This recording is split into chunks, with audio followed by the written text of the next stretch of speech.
तो गाइस कैसे हैं आप लोग। आशा करता हूँ अच्छे होंगे। हम लोग का डिमांड का पार्ट 3 तक हुआ था।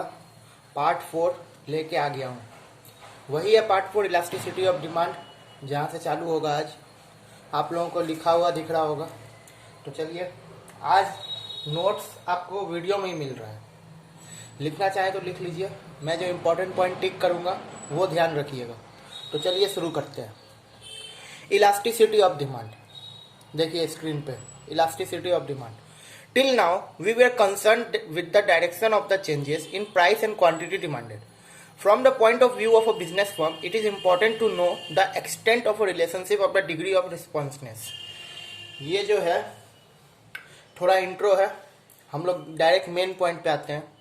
हम लोग को इलास्टिसिटी ऑफ डिमांड में क्या कंसीडर करके रखना है, यहाँ देखिए इस पॉइंट पे मैं जहाँ टिक लगाया हूँ, ये consider the following situation.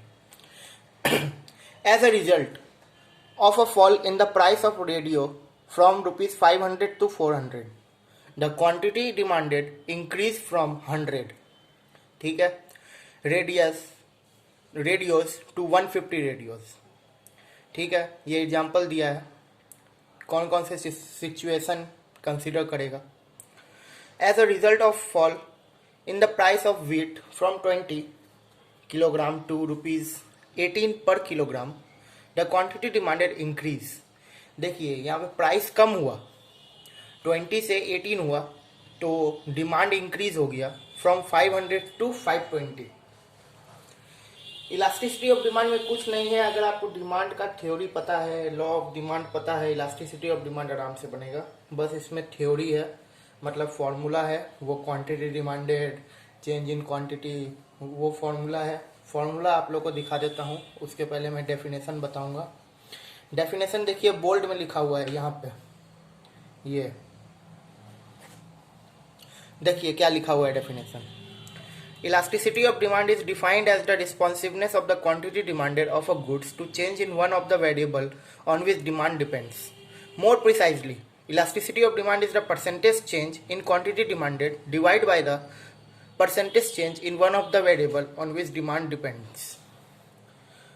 Formula definition में ही फॉर्मूला दिया हुआ है. अच्छा ठीक है. प्राइस इलास्टिसिटी फॉर्मूला जो ऊपर डेफिनेशन में लिखा हुआ था वो यहाँ ये रहा. Price elasticity EP equals to percentage change in quantity demanded divided by percentage change in price. या फिर इसको डिटेल में और change in quantity by original quantity into 100 by change in price by original price into 100. EP जो है हम लोग change in quantity demanded को ये भी फॉर्मूला में लिख सकते हैं, change in quantity by original quantity, और चेंज इन प्राइस को change in price by original price, या इक्वल्स टू वही है change in quantity by original quantity into original price by change in price. Normal into, लेकिन formula यहाँ है.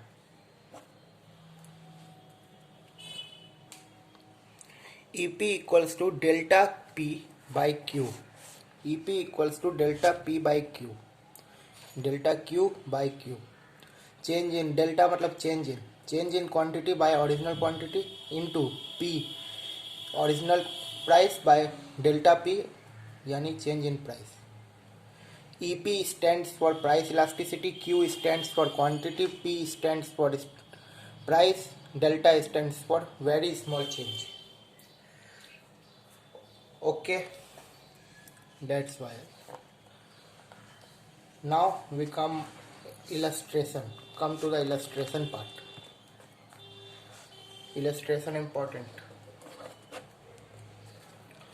The price of a commodity decreased from 6 to rupees 4 and quantity demanded of the goods increased from 10 to rupees 15.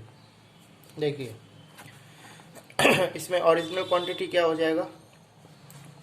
Original quantity rupees मतलब price, original price हो गया 6, change in price हो गया 2.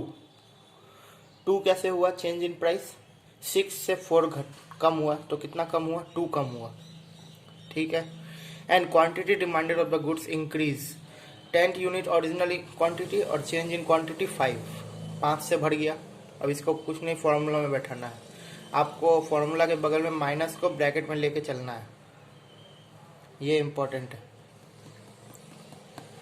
ठीक है, नीचे और भी कुछ इलस्ट्रेशन है, देख लीजिए।